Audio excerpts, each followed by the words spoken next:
Blake, welcome to season 2 of the Fungineering podcast. It's great to be here.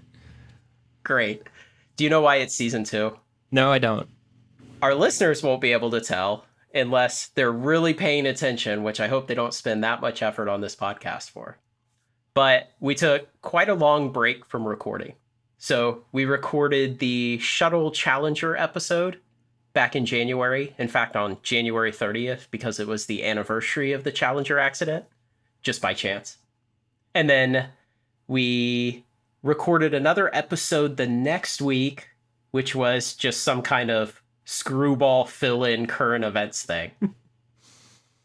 And then I had a kid, and we took some weeks off. We came back, we recorded the third Tesla podcast, which has already been published out of order. And then we've had several weeks of poor inspiration and just sitting here chatting with our wives instead of recording for the podcast.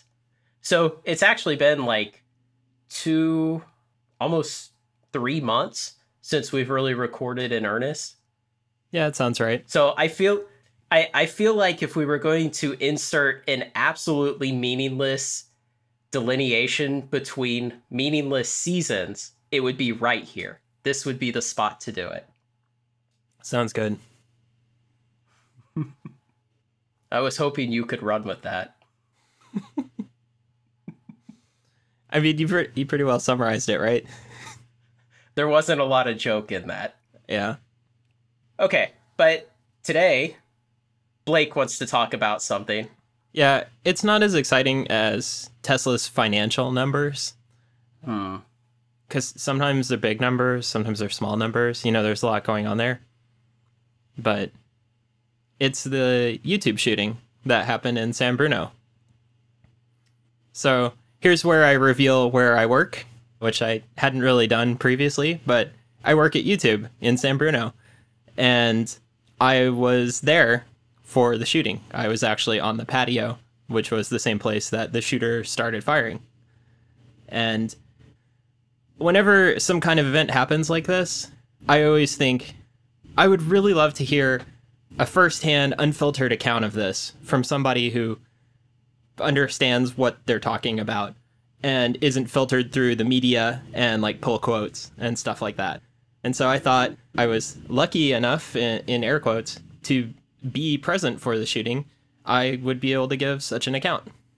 So I feel a little nervous about doing this because, hey, I'm revealing where I work, but I hope that people will find it interesting and informative enough that it makes up for that. Also, as a note, if you're one of my coworkers who listens to this podcast, you may not want to listen to this episode if you were present. I know that some people are still pretty bothered by it. It was fairly traumatic for a lot of the people, even people who were just in another building at the time or something like that. So maybe you want to just skip this and go listen to another excellent podcast about why Tesla is going to fail or something like that. So this happened on April 3rd, I believe.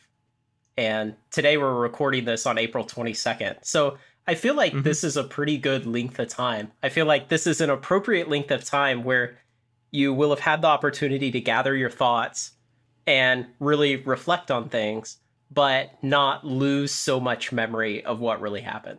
Yeah, I hope so. I had expected to record this immediately the weekend after it happened, and I find that my memory of it is fading really, really fast. Faster than I expected. Because I know people are like, oh, it was permanently burned into my mind or whatever, but that's not really what's happened for me.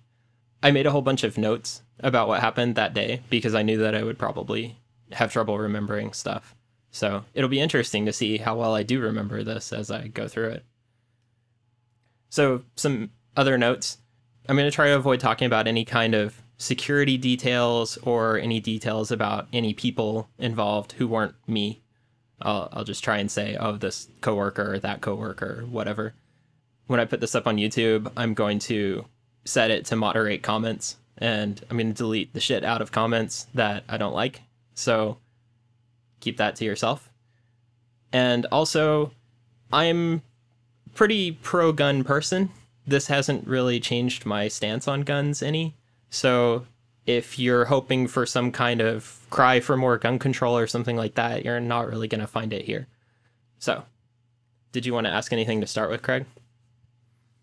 So the way I found out about this event is I had just come home and I literally walked in the door from my garage and went to my bedroom to empty my pockets and change my clothes. And I pulled out my phone. And so I clicked on my phone to see just what was on the screen, And there was a message from Blake. And so I opened the phone and I read this text from Blake. And it says something like, "We were just out on the patio and somebody started shooting at us." And I said something like, "Lol, what?" And You did. and he says, "Yeah, it was pretty exciting." Yeah. I said, so there was an active shooter at YouTube just now. We were eating in the patio and they were out there shooting at us. Pretty exciting. And you said, "Lol, what?" And I said, "You'll see on the news soon enough." Yeah. And so immediately I could see Blake was kind of, taking a cheerful view of it, or at least maybe still high on adrenaline. I don't know. But it seemed like a very odd reaction from a normal person, but I thought it was a very Blake-like reaction. I was trying to be cheerful about it. I mean, I was still at a point where I didn't know how many people had been likely injured or if anyone had been killed. But yeah, I was trying to be like positive to all the other people around me and focusing on what can we do now? What can we do next? Like, what's the most important thing? I messaged you an hour after it happened, something like it says 1:17. It was quite some time later, I think. Oh no, I don't know when it was.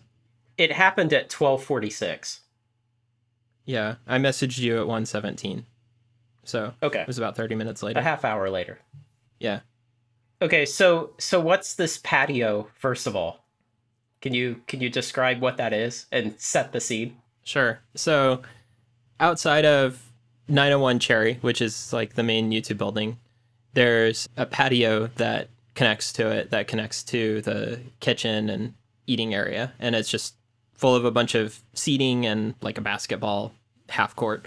And it's where everyone goes and eats lunch when it's not like raining or something, when the weather is nice, which is very frequent because it's in California. And that is surrounded by a wall. So you can't just walk into it from off of the street.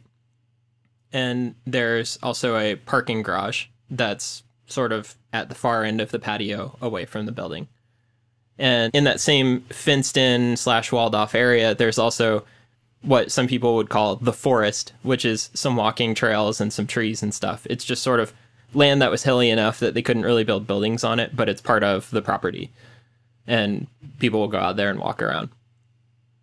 And so I guess I'll just go into the timeline of what happened. So the shooter came out from probably the parking garage or the parking garage area. I'm not too clear on that, and I wouldn't really want to speculate too much on that. But when she was still at essentially the parking garage, like the maximum distance away from us that she could possibly be, she started firing. And so I was sitting all the way as close to the cafeteria as you could be sitting, pretty much. I was one person away from it.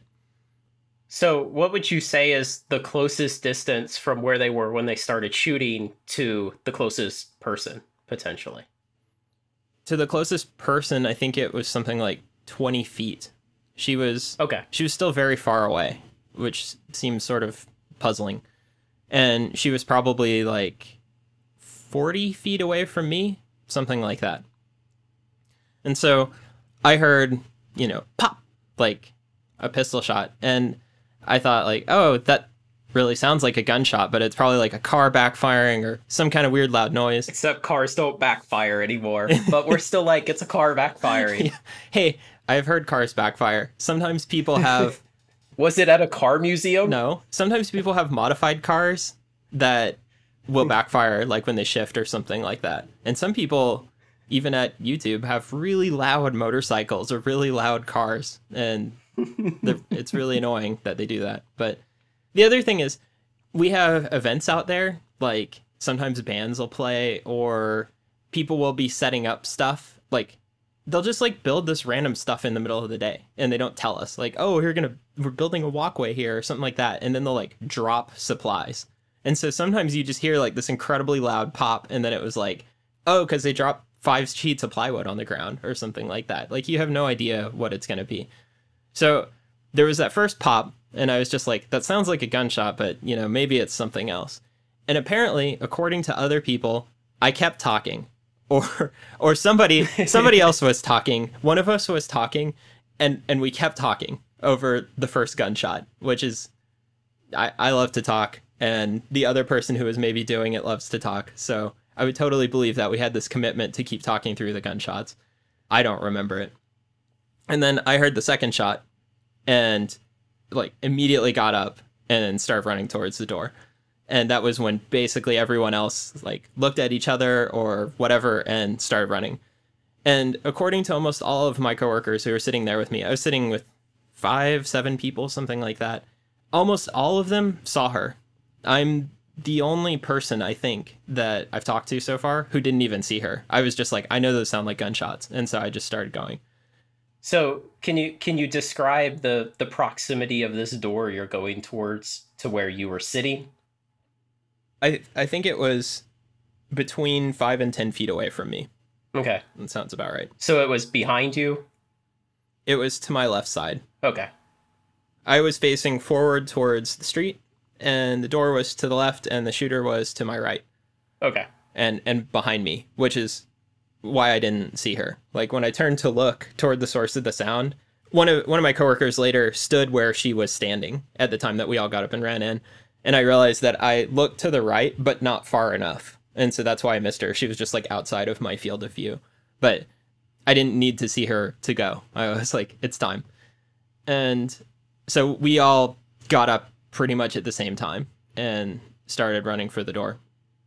And I remember pushing my chair back and thinking, like, I hope I don't knock my chair down, because there'll be other people trying to run past it, and I don't want this to get in their way and like trip them or anything.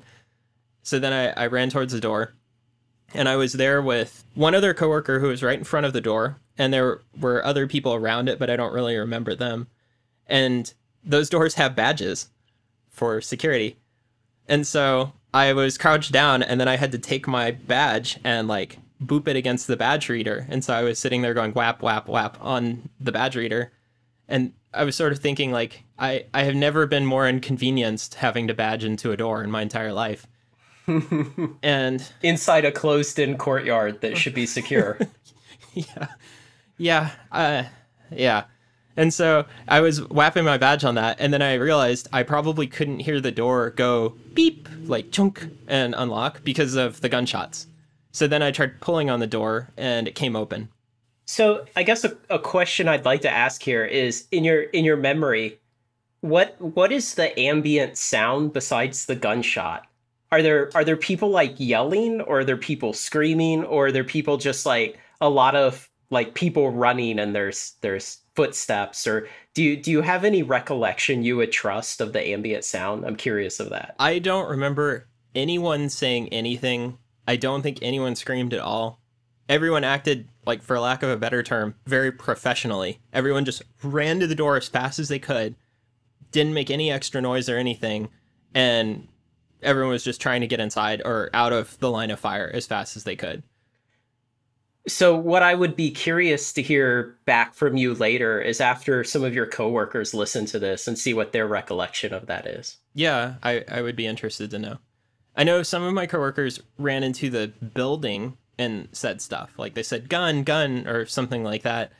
But as far as I know, no one went like, ah, or anything like that. And and I was really glad, because whenever I see emergency situations, like, I'll see stuff on YouTube or like Live Leak or something like that. And sometimes there's the people whose only purpose at the scene seems to be to add a bunch of noise. They just scream very dramatically, but it doesn't help anyone deal with the disaster. Like, people need to communicate, or they just need to be able to hear what's going on, and they don't need to hear it doesn't contribute. And so I remember thinking later, like, everyone handled that so well. I was like, I'm really glad to be like a part of this group, because I just thought everyone did the best that you could possibly expect given these really crappy circumstances.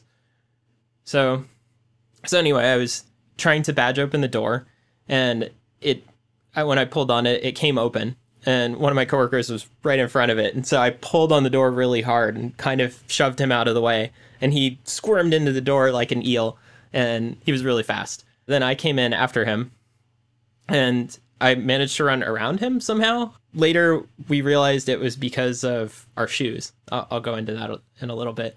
But then I like reached back to see if I should grab his shirt or grab his arm or something and pull him up. But he seemed to be getting up. And so I was like, okay.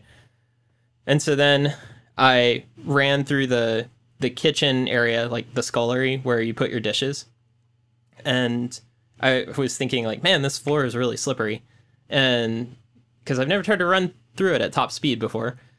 And as I ran past, I saw this guy speed crawling out of the scullery and towards the main lobby area. And that was one of my first regrets, is I wish I had told that guy, like, stand up and run, because I don't think that the benefit of being down by crawling is worth the loss of speed versus just getting out of there. But anyway, I ran past him. So then once I was in the lobby, I remember thinking, man, these gunshots are really loud. I hope they're not in here, because there's really good sight lines. The lobby is like probably almost 100 feet long or something like that. And it's a very large open space. And on the shooter's side of it, it's all glass windows and glass doors. So she would have had really good visibility into there, and she could have shot at all the people who were fleeing in that direction.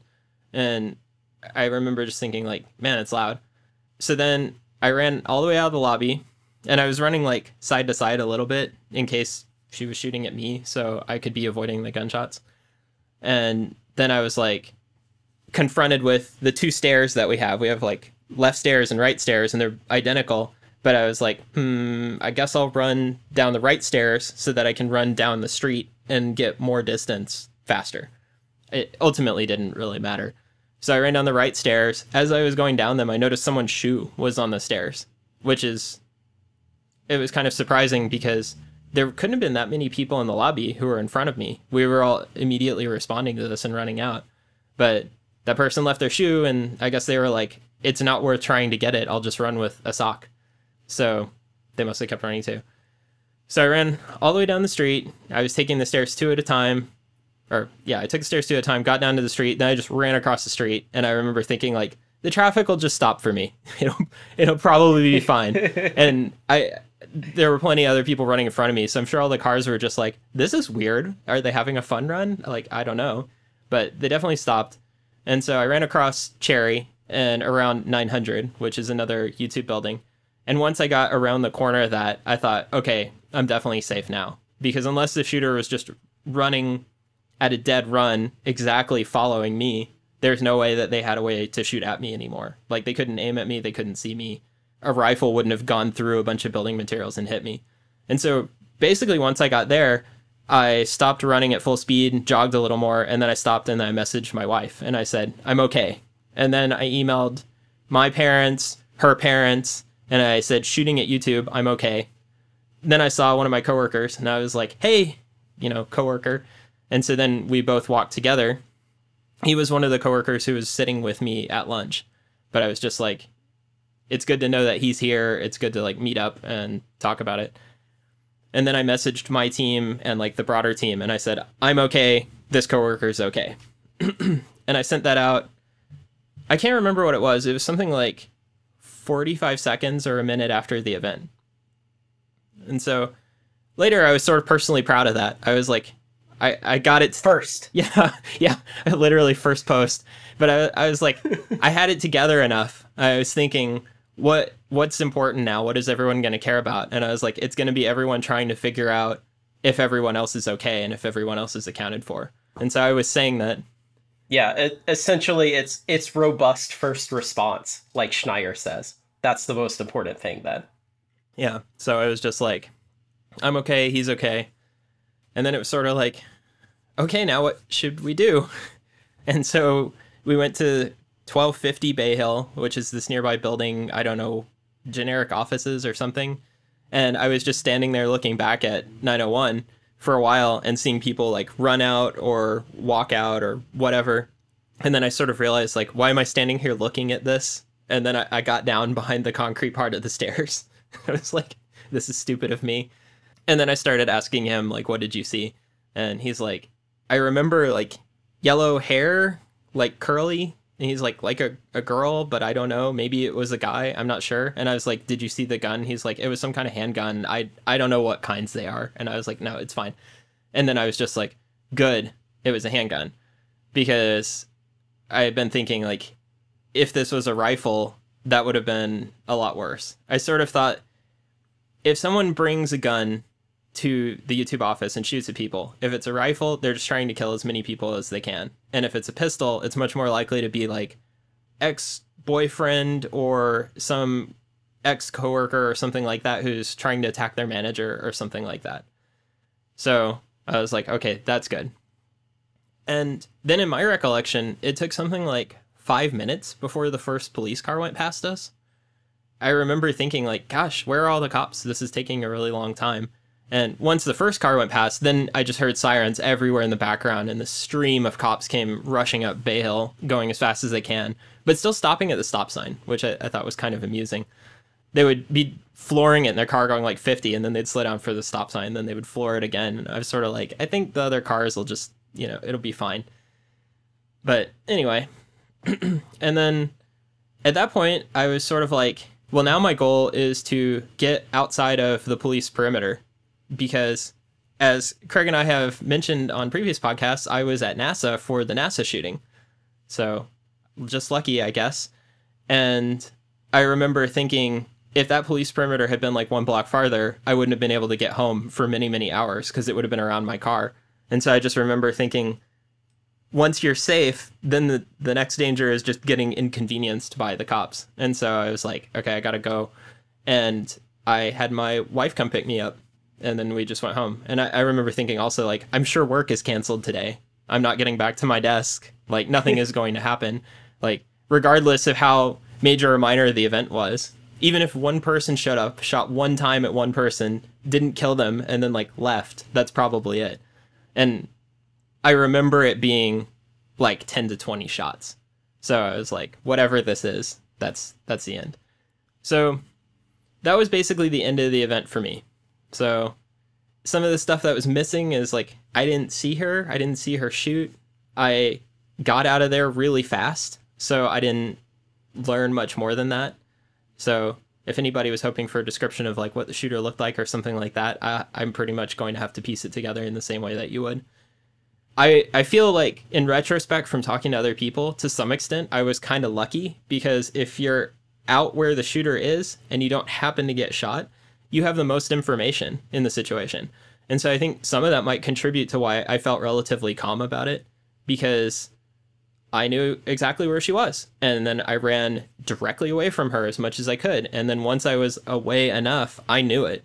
But there were a lot of other people who were in the building who just got warned that there was a gun somewhere and they didn't know what was going on. And so a lot of those people were afraid for a lot longer, and they were basically in the dark. And some of them came and talked to us later, and they were sort of like, what happened? And then we were all like, oh, we were all on the patio. And they sort of gave us the interview. So let's see. Let me go through my additional notes that I made here. So most of these notes came from my coworkers talking to them 2 days later. Once we got into work, I saw everyone on my team all in a circle. And I walked up and I was like, hey, what are you guys talking about? And we didn't get any work done that day. We mostly just talked about it. I think it was pretty cathartic for everyone to share what happened. None of us were shot. We still don't know anything about the people who were, or at least they didn't tell us, and I haven't really tried to find out. I figure those people will talk about it if they want to. So one of the things I mentioned was one of my coworkers fell down on the floor. And a couple of my other coworkers complained about their Allbirds, which is the type of shoes they were wearing. So Allbirds are these shoes that you may have heard about. They've recently become very popular in, like, Silicon Valley. And they're sort of like a Converse sneaker, except that they have wool as the upper of the shoe. And so everyone's like, oh, they're really comfortable. They're sort of like wearing a wool sock, it sounds like, with a rubber sole. But apparently the sole is really slick. And so I believe 3 of my coworkers were wearing Allbirds, and they pretty much all slipped and couldn't run as fast as they would have liked on the smooth concrete floor and later the tile floor. So no one was wearing Allbirds the next day when we came in. Or I guess the shooting happened on a Tuesday, and we came in on Thursday because the building was still an active crime scene on Wednesday. So they were like, Allbirds suck. I'm not wearing them anymore. But some of them are wearing them, but some of them aren't. Somebody remembered what we were talking about at the time, which I was amazed because I remember just thinking like, whatever we were talking about before this is just lost to the sands of time. But they're like, no, we were talking about how much Blake sweats, which is sort of ironic, whether the World Trade Centers were insured and for how much insurance. Someone reconstructed that later because it was the last thing they looked at on their phone, and whether one of our coworkers had seen Die Hard 1. So, yeah, talking about other terroristic incidents. Including your sweat. Yes, which is a terror unto itself. Craig sent me a photo later that was from a news helicopter, and it was of the seating area, and it had an umbrella and a table and some plates and some chairs knocked over. And I was like, that is exactly where I was sitting. It was just through coincidence because it could have been a photo of any part of the seating area, but it was exactly where I was sitting. And I remember looking at it and thinking, I hope I didn't knock any of those chairs down because I had really tried not to. And I talked to But there's one chair still standing in the middle. Yeah, that was my chair. And so I talked to one of my coworkers later, and he was like, yeah, I used the chair as cover. He's like, I know it wasn't very good cover, but I didn't really have anything to work with. And I'm like, yeah, I'm sure it was fine. I'm sure if you got shot through the chair, you'd be happy it passed through the chair first before it hit you. And he's like, yeah. And it was funny. I just remember there was sort of the spirit of everyone felt like a little like guilty or embarrassed about what they did or something. And it's just like, you don't have time to think about this stuff and you don't practice these things. I thought everyone acted admirably. Everyone just got out of there as fast as possible. No one got in anyone else's way. No one made extraneous noise.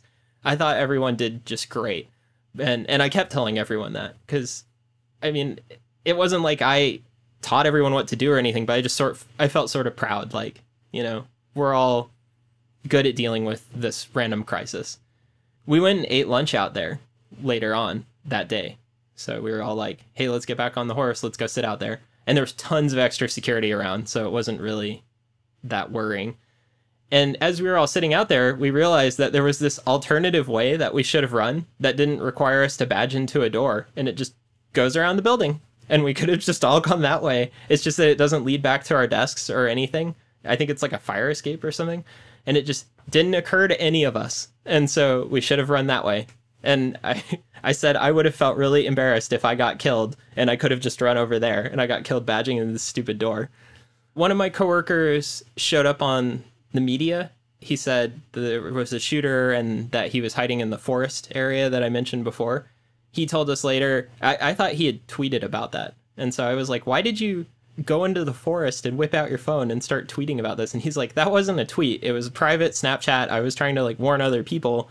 And someone in the group screenshotted it and sent it to journalists. And I was like, oh, well, that was really crappy of them. He's like, yeah, I know. And he said later journalists called him at 1 a.m. trying to get a quote for the story. And he was sort of like, fuck off. Like, I don't want to talk about it, especially not to you. I guess the journalist is like, hey, you miss 100% of the shots you don't take. But that seems like unlikely to succeed ever and very likely to make people really angry at you. For the people who didn't, I guess, have the presence of mind to try and escape the police perimeter afterwards, the cops were sort of rounding everyone up behind 1000. And everyone was just sort of standing there with lots and lots of cops and lots of FBI. And I think the police were kind of trying to decide what to do with them. And there were a bunch of journalists there going around trying to interview people. And there are these pictures of the crowd. And some of the pictures include Susan, who is our CEO. And it just sounds like the press didn't know what she looked like. So it didn't occur to them to go up and try to ask her for a quote or anything. I think they just didn't know. And so she was just like blending in with the crowd, which is probably nice for her. I'm sure she did not want to get extra harassed on that day. When I was walking down the street with my coworker, once we were free and clear of the incident, we were walking even farther down the street to the intersection with El Camino, to yet another YouTube building that's down there. And as we were walking, there was one of those sandwich board signs that's like two pieces of wood leaning against each other with a hinge. And it just happened that right as we walked by, the wind gusted and blew the sign over. And it was like, we both turned around and I was like, oh, well, that's great. And he was like, fuck you, sign. It was, I mean, it was pretty funny at the time, but it was also just like, come on, this is inappropriate, sign. One of my coworkers was inside the building and he was eating ice cream. And then I think someone came in and said, gun, gun, gun, or something like that. And so he just launched his ice cream and ran out of the building. And later we determined that he had launched it onto a different coworker's desk. And so that guy came in and he was just like, well, there's ice cream all over my desk. And he was able to guess what happened, but it was just sort of like, well, that's crappy. Later, I was talking to my wife about this, and I was like, oh, what if I had brought my dog to work? I don't know what I would have done. I guess I would have just left her behind. And I mean, that seems like the right thing to do. And then later I found out that someone did have a dog out there, and they did just leave the dog behind. And then there's a picture in the press of the police presenting the dog to someone and returning him. They weren't actually returning the dog to its owner. It was different people on the team, but I don't know. I hadn't really thought, what do you do with your dog in that scenario until a lot later. And it sounds like you just leave him behind and then the dog's just really bored for like an hour and then the cops bring him back. So that's not too bad. He rummages whatever he can off of the floor. Yeah, my guess... while no one's there to stop him. Yeah. My guess is that after the dog gets over the initial shock of everyone acting all weird and loud noises, they just go around looking for like breadcrumbs and stuff that have landed on the ground. Some people knock their plates on the ground, so maybe he was fat dog afterwards. I don't know. Let's see. There was a meeting room that could overlook the patio. And so I think maybe some of those people looked at what was happening or saw it or heard it directly. I don't know what ended up happening with those people, but the shooter did take a shot at upstairs because one of the windows was shot out. So I don't know if she wildly missed or if she was trying to shoot at the people who were in that meeting room, but one of those windows was knocked out. And then what people say she did is that she shot. So my suspicion is that California has this regulation that you're only allowed to have 10 round capacity in various firearms. It's really frustrating if you're a firearms enthusiast. But my guess was that the shooter probably had California legal mags, and so she just had 10 round mags. And that's what the Wikipedia page says. Oh, okay. Because she had bought the gun in January. She bought it in San Diego and registered it with the state, so she just had the 10 rounders. And it didn't specify the exact model of gun. It had the manufacturer. But if we knew the exact model, we could just go look it up and see how many mags it comes from the factory with. But I haven't looked hard enough to find that yet. My guess was 2. Because I think from talking to you about this before, that was my suspicion too, from what you had said, was that she probably just had 2 mags, which is what most handguns typically come with. Sometimes they come with 3, but usually 2. Well, my guess was that it came with 2 and she bought one more. Oh, So apparently she shot 1 mag at people on the patio, and then she reloaded and then shot another mag at the doors to the lobby, which is where I said as I was running through, I was like, oh, it's really loud and there's really clear sight lines. So later I was like, oh, well, I didn't really think she would shoot at the lobby. And then when I found out she did later, I was like, oh, it's not really worrying. I didn't get hit, but it was just sort of like, oh, it came closer than I thought originally, I guess. I remember talking to some of the people who were in meetings or whatever and were told to shelter in place, which I say in quotes. I feel like the phrase sounds nice because it has shelter at the beginning, but I was telling them, like, I think shelter in place is for dead people. And I think it's most important to just try and get clear of the scene, because the only thing that's really going to protect you is putting distance and walls between you and the shooter. people can challenge me on that if they want. I think maybe there's some kind of good justification for shelter in place in certain circumstances or something. But I feel like for a building full of able-bodied people, just getting out is probably the best thing to do. I think the theory behind shelter in place is to aid law enforcement. It's not to help the people who are getting shot at, but it's to make it so that when law enforcement finally arrives, that there won't be a bunch of people running around. And so then law enforcement can more safely assume that whoever they encounter is the bad guy. But it's not meant to help the people who are there at all. That sounds pretty reasonable to me. It's kind of Yeah. sad that that's the case, I guess. So what you should do is tell everyone else to shelter in place and you should leave. Everyone else stand between me and the shooter, wherever that is. Try and find the midpoint and just stand there. Yeah. But anyway, also because I was in close proximity, I thought that there was only one shooter because I heard like pop, pop, pop. Well, actually, the way it was like pop, pop, pop, pop, pop, pop, pop, like roughly like that. And there wasn't any like pop, pop, like two shots so impractically close together that one person couldn't have done them. And so I thought, I'm not exactly like, if anyone's ever watched Archer, it has this fictional character who's really, really good at counting how many bullets his opponents have fired and how many he's fired. I'm not that guy, but I remember thinking, like, I know something about how far apart the shots were and about how many. I remember thinking it was about 20. So I thought there was only one shooter. So that meant just like running away was definitely the best course of action here. Some people had left their keys in the building because they would get into work and like set their keys on their desk or whatever. And so it was really crappy for those people. They just couldn't get into their houses. So a lot of people ended up like hanging out together at someone else's house afterwards.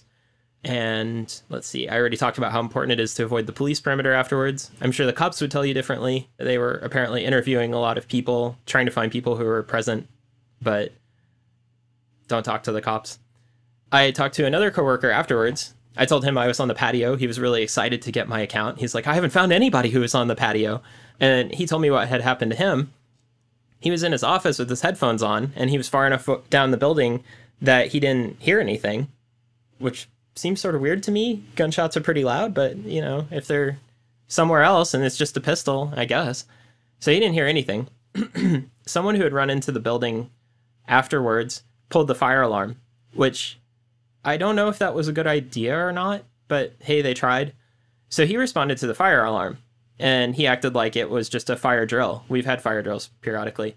And so he just sort of sauntered out of the building, and he started walking out the evacuation route, which leads from his office to where the shooter was. So he just like sauntered out of the building, met up with somebody else, and they were just walking out. And then they walked downstairs or down the like dirt hill. And then they saw somebody laying on the ground in like a fetal position, which was apparently the dead shooter after she had killed herself. And he was just like, I thought it was someone who had like an epilepsy attack or like a seizure or something like that. He's like, I didn't know what it was. And so he and the other person were just looking at her. And then 4 cops ran up with rifles and pointed the rifles at her. And they were like, get out of here. And he was like, oh, okay.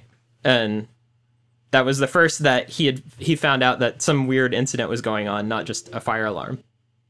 And I remember thinking that's kind of concerning too. Like, I remember there was some other shooting where someone like pulled a fire alarm and shot people as they came out or something like that. I don't know what you do to defend against that. Fires are a lot more common and a lot more deadly than shooters. So it's probably best to just go ahead and do the default fire reaction. But it can, I guess, work against you in the case of a shooter. The best thing is to exit the building, but make sure you're in the middle of a pack of people. Or exit from fire alarms at a dead run. It'll be embarrassing 99 times out of 100. I had a friend at NASA who had grown up in China, and his family immigrated here when he was like 12. And he said in elementary school in China, that's how they did fire drills, that the principal would have a stopwatch, and the whole school got timed for the slowest kid. And so they would pull the alarm, and then they would have everybody sprint to this one place out in the courtyard. Yeah, that sounds pretty good. which always to me seemed like a much more reasonable way to practice a fire drill. Because if you ever had a situation in a building where suddenly there's smoke everywhere, people aren't just going to calmly saunter out of the building. It's true, they don't. The other thing, I actually watched a video of, it was some nightclub fire where some like insulation caught on fire from pyrotechnics on the stage. I don't recommend watching this video to people. It's fairly disturbing. You probably won't. Is it the Tropicana or it was a famous one like in Boston, like 130 people died? I think so. I think it was that. Yeah. I don't remember the name of the place. But there was some band performing on stage, some sparks caught the insulation on fire or whatever. A ton of people died. And the video was someone who was filming the concert from, I think, a handheld VHS camera at the time. And they saw the fire go, and they were probably like a 35 or 40-year-old, something like that. And so they were just like, oh, I better get out. But he said one of the people next to him was like, oh, cool, man. Like, he just thought it was novel that there was this big fire. And he's like, I didn't think it was cool. I just got out of there. And so he just like walked out of the building very swiftly and he filmed the whole thing. But one of the things that really struck me is the building filled up with smoke really fast. I think something that people don't think about until like maybe go watch a simulation of a fire. There's some simulations on YouTube that you can watch and it just shows like, here's what it looks like. And one of the things that's really striking is the whole room gets opaque in like 10 to 20 seconds. And so you think like, oh, there's a fire. There's going to be like this bright fire down at one end of the hallway or something. I'm going to run away from that. But you don't think about how your ability to evacuate from a building depends on your legs working and your eyes working so you can see obstructions. And like your legs work, that's fine. You don't get disabled in that way. But you can't see anything. And there's not even indicators that anyone could put that you could see. Like you think, oh, maybe they'll put strobe lights somewhere or something like that. But you can't even see those. Once the smoke gets very thick, it's just completely opaque. And so I feel like people don't really respect building fires enough. And I certainly didn't until I watched that. And it's just like, it gets dangerous really fast. Because once it gets dark, your ability to escape is almost zero. Like all you can do is crawl around on the floor. And the fire's not telling you where it is, and the doors aren't telling you where they are, and there's just nothing you can do to get out. And so, like, running out of the building does seem like an appropriate response. I wish they did fire drills like that here. So, that's all my notes about the shooting. That's pretty much everything I remember about it. I hope people find this interesting, informative. If you were involved in the shooting and you listened up to this point, I hope you found it cathartic and not traumatic. So do you sit down at a restaurant now and look around for the exits and plot how you'll get out? A little bit. I'm trying not to do that. I don't really want to be in the habit of that. I'm not sure which way is better for... One of the things I was worried about is, like, could I end up with PTSD from this? And so I'm not sure which habit is better. Is it better to always plan an emergency escape or to try and not think about it anymore? I'm not really sure. So do you have any other questions for me? I know we'd already talked about this a fair amount. Yeah. Yeah, without wanting to get into specific security discussion, I guess I don't have much we could talk about on the podcast. Is there any kind of generalized security you could talk about or any ideas or thoughts you have about that? I mean, one thing that I noticed from you talking about it is you said the next day there was a ton of security out there. Oh my God. And it's like, that's great. The security theater is in full show. It really was. There were cop cars just parked outside. There were cops around. There were a few cops in the building, all visibly armed. And then there were just tons and tons of Google security people. Normally there's Google security people around, but it was like all of them were there or something. Yeah. So for that to make sense, you would have to suspect that this was some kind of conspiracy of multiple people and that there were going to be multiple attacks, or that there were going to be copycat attacks immediately. Yeah, for it to be a defensive measure, I would agree with you. I talked to a bunch of coworkers about it afterwards, and pretty much all of them were like, I see this for the security theater that it is. Like, I don't believe that this is preventing me from getting shot in an attack today.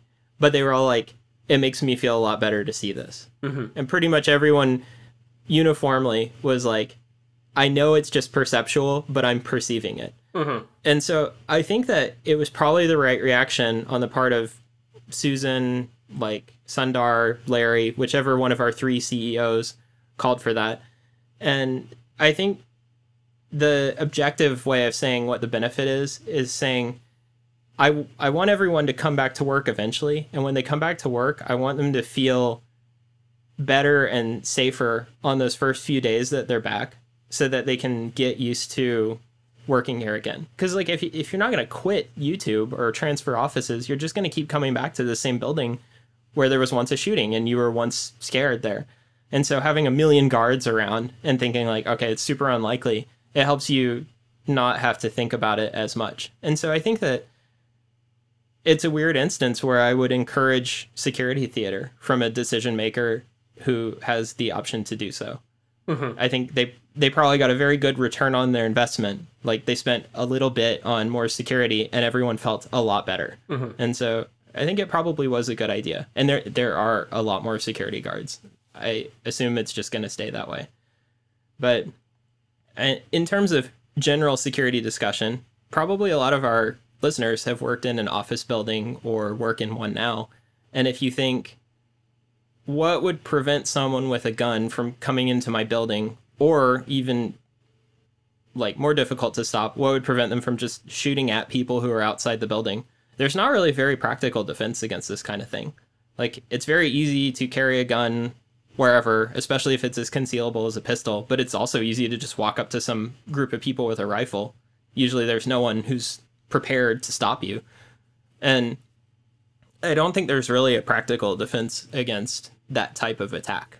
Like an attacker attacks an office building. It's fundamentally just going to be a soft target. And I think that's sort of one of the consequences of living in a relatively free society. We're not all cyclone fence, barbed wire all the time with checkpoints and like, show me your papers. And metal detectors. And like, that's the kind of stuff it would take. Everywhere would have to have like the TSA or something that actually worked, not the TSA, real security. But it would have to be very, very invasive and just everywhere. I don't know that much about Israel, but I've been led to believe that Israel has much more security like this because they have the very real threat of suicide bombers, and they're worried about them coming into public locations and blowing themselves up.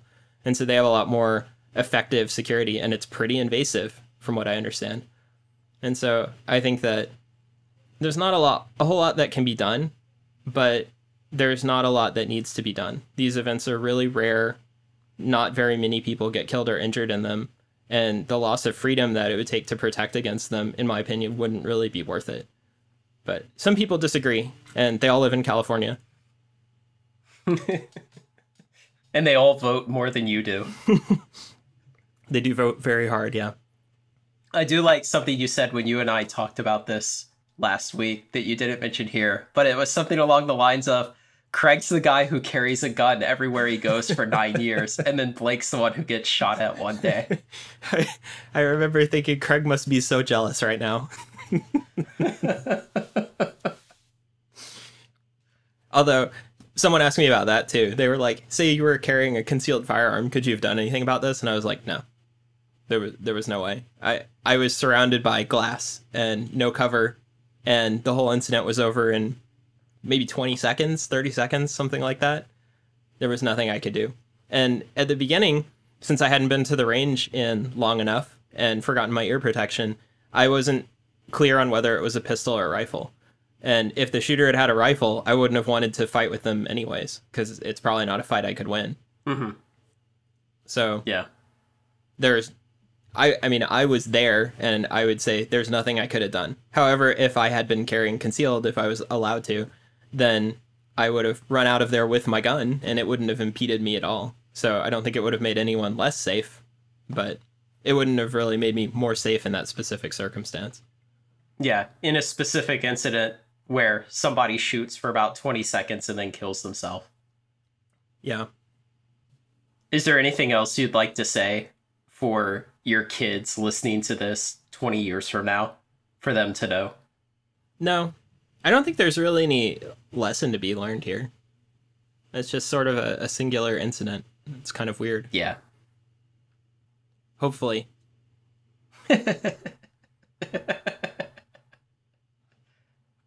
Is that about all you have to say about that? Yeah, I think so. I'd like to talk just real fast about what we have coming up on the Fungineering podcast in the future.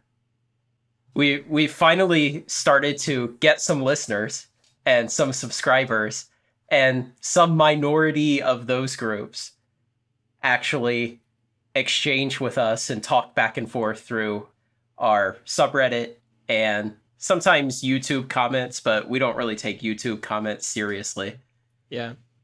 And we've actually started to get a good list of suggestions for future episodes. Yeah. And a minority of those are ones that I'm really excited about doing. And I don't know if Blake has a bunch like coming up that he's excited about, but we're going to do some episodes on the 3 big nuclear reactor meltdowns: Chernobyl, 3 Mile Island, and Fukushima. Air France Flight 447 accident investigation, which was a flight from Brazil to Paris, I believe, back in the 2000s at some point, that crashed for very interesting and unnecessary reasons. We've had a good request for an episode about particle accelerators, how those work, what the hell do they actually do? They accelerate particles. Like, why do we spend a lot of money doing this? Come on, this is a 5-second episode. Particle accelerators. They accelerate particles. See you next week. Thank you. We've had a lot of requests because of the episodes we've done about Tesla to talk about other Elon Musk companies. And we have talked before about the Boring Company, and we've talked briefly about SpaceX, but I think in the future we'll have an entire episode on SpaceX. I think there's enough content there to really talk about what they're doing and the technology, where they're going, what marketplace they're looking for, and what their future prospects could be. We can talk about why Craig thinks inexplicably that they're one of the most important companies of the 21st century. I backtracked that since then. Or you could explain it, and then it wouldn't be inexplicable. No, I explained it on an episode. It was basically that their current business model will relegate them to being a small, profitable launch company. But I'm skeptical about them going to Mars for financial reasons. Also, I want to do an episode on the Big Bang Theory and the origin of the universe and several other related topics that I enjoy. The scientific theory, not the television show. Okay. That's a bunch of good stuff. Yeah, I'm really excited. Those are the things I'm really excited about, doing some more research. They're all topics that I know things about, but that I would like to spend some time doing some more research and putting together some interesting podcasts.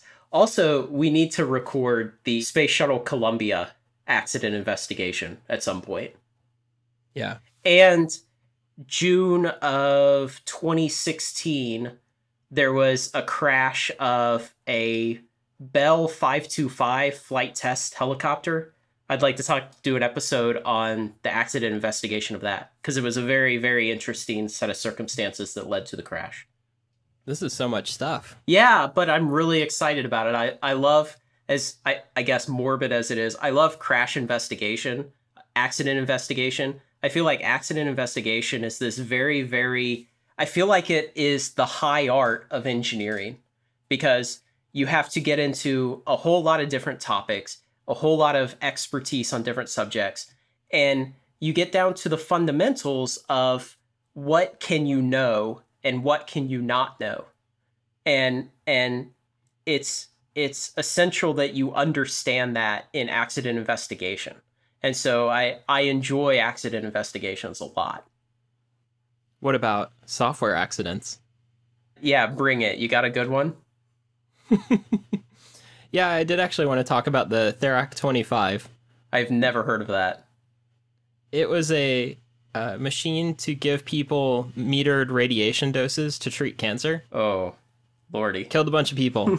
So that was a bad piece of software. There's also this famous incident of a Patriot missile launcher and a particular bug that it had. And that probably isn't deserving of a full podcast episode, but maybe it would go in there somewhere. But that's another example of some software.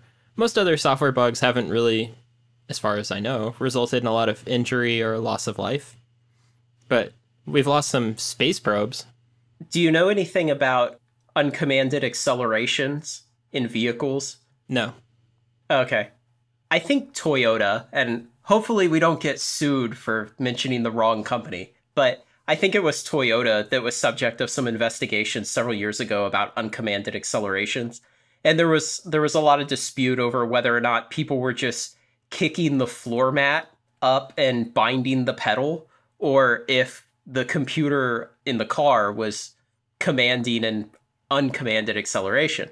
And I remember one of these cases resulted in the software for the car actually being discoverable at trial. And so it was sent for forensic analysis by a company. And they found just some horrible bugs. They found like all these buffer overflows, and they found like all these novice things where like values were computed and then like never checked, or just all this ridiculous poor form in the software that was controlling all of these cars. Mm-hmm. And so I would wonder, when you get ready to do this software disaster episode, you should look into uncommanded accelerations on cars. Okay, I can look at that. Because that is potentially a spot where there have been deaths from software. Yeah, that's true. I feel like probably most deaths we'll never find out, and they'll only be guessable in retrospect, and they'll come from software errors in military hardware, or I don't know what you would call it, I guess intelligence. My suspicion is that probably between the NSA and the CIA, they have killed thousands or tens of thousands of people basically by accident, targeting them because of suspected like terrorist links. But then later it's going to turn out that if they had written better software, they wouldn't have found these people to be targets. And so I think they're probably going to be like the biggest software-based killers of almost anything.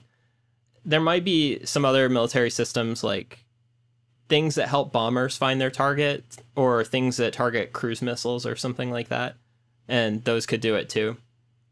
But it's basically going to be like at the intersection of software and explosives that I think are going to kill the most people. Also, we keep getting more and more requests to talk about missile defense systems again, because they keep coming up in the news. Yeah, that's true. There have been a bunch of usage of missile defense systems in Saudi Arabia recently. I think Saudi Arabia purchases old versions of US Patriot systems, and they recently used them a lot to intercept incoming missiles. Intercept. Yeah, to attempt to engage incoming missiles. So there are a lot of new videos on YouTube, cell phone videos, of the missiles failing to intercept, and maybe rarely actually intercepting. But that's another topic I would like to have as an ongoing thing, because it seems to be in the news enough that we could get some mileage out of that. Yeah, those missiles work a lot better when the military is telling you how well they worked, as opposed to when people are shooting actual videos of how they worked. Yeah, it's funny, they suck when people get them on video. Yeah, it turns out that the missile defense system is kind of like Bigfoot. It stops working once everyone has a cell phone video camera. Is there anything else you have coming up? You had a couple books you wanted us to read and talk about. Yes, we'll have to synchronize those. I would like to also warn our listeners an episode or two in advance so they can read them. But yeah, one is The Elephant in the Brain by Robin Hanson, and another guy whose name I can't remember right now, but he's great too. And The Case Against Education. I believe it's by Tyler Cohen. Is that right? Or am I remembering it wrong?